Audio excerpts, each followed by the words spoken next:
So, how did people survive before refrigerators? Simple. They stopped food from spoiling.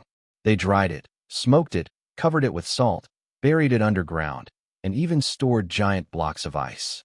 Sounds like a lot of work? It was. Let's see how people kept food fresh for thousands of years without ever plugging anything into a wall. For most of history, food had one enemy: time. A freshly caught fish could spoil in a day. Milk lasted even less. And meat? Unless you preserved it, you had hours, not days. So the easiest solution was eat it immediately. Imagine hunting a giant deer.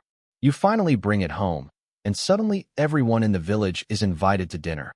Not because they're your friends, but because the meat is on a countdown. People soon discovered something amazing. If food loses its water, it lasts much longer.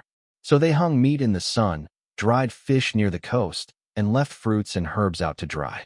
Congratulations, you've just invented beef jerky about 5,000 years early. Then someone had another idea. What if we hang the meat above the fire? The smoke slowly dried it while helping keep bacteria away. As a bonus, it tasted even better. Sometimes the best inventions are delicious accidents. Then came salt, and salt changed everything.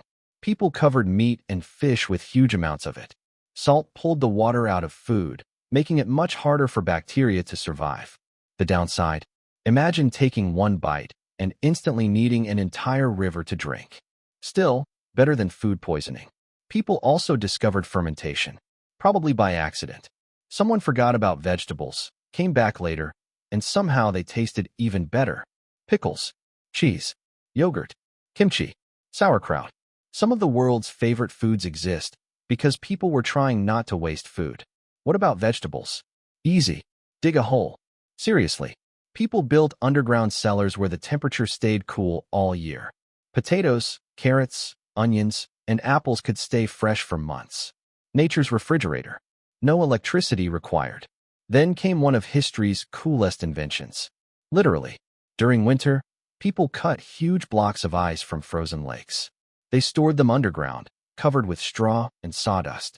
The ice lasted for months. Imagine spending all winter collecting ice just so your butter wouldn't melt in July. Eventually, ice became so valuable that people shipped it across the world.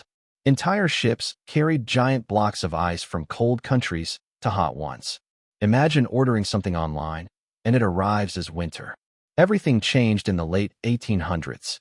Scientists learned how to remove heat using machines. The first refrigerators were expensive, huge, and noisy. But they worked. As technology improved, they became smaller, cheaper, and eventually found their way into almost every kitchen. Today, we open the refrigerator without thinking. But every cold drink, every fresh meal, and every leftover pizza is only possible because people spent thousands of years learning how to preserve food. Drying it, smoking it, salting it, fermenting it, burying it underground, and hauling giant blocks of ice across entire countries. Honestly, the refrigerator might be one of humanity's greatest inventions. I'll keep mine. Thanks. What random question keeps you awake at 3 a.m.? Leave it in the comments. Maybe it'll be the next episode.